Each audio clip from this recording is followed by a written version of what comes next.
विश्व 24 न्यूज हर पल आपके साथ।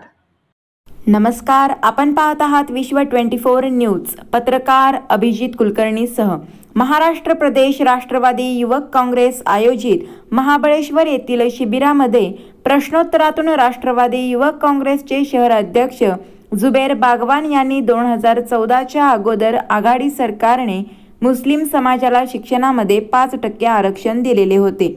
ते आरक्षण 2014च्या नंतर आलेल्या भाजपा सरकारने रद्द केले। मुस्लिम समाजाला शिक्षणाच्या प्रवाहात आणण्यासाठी आघाडी सरकारने दिलेले 5% आरक्षण महाविकास आघाडी सरकारने परत द्यावे ही विनंती राष्ट्रवादीचे सर्व आदरणीय शरद पवार साहेब यांच्या समोर जुबेर बागवान यांनी केली।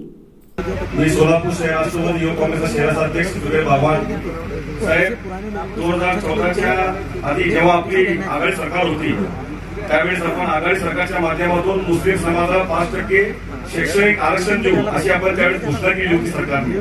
पण कालांतराने सत्ता बदलली, भाजपची सत्ता त्या 2014च्या 2019 पर्यंत सत्ता होती, पण त्यांनी जे मुस्लिम आरक्षण विषय पेंडिंग ठेवला। प्रथा साहेब, कॉमन मिनिमम प्रोडक्टच्या जाहीर आपली जी सत्ता आता महाविकास आघाडीच्या माध्यमातून आपण त्या ठिकाणी महाराष्ट्रामध्ये रुजवली। साहेब, माझी विनंती आहे, पुन्हा एकदा आपण मुस्लिम समाजाच्या 5% आरक्षणासाठी आपण ते विषय हातात घ्यावा। कारण राज्यातील महत्त्वाच्या आणि आपल्या भागातील ताज्या बातम्या पाहण्यासाठी आजच आमच्या विश्व 24 न्यूज चॅनलला YouTube वर सबस्क्राइब करा आणि बेल आयकॉन प्रेस करा।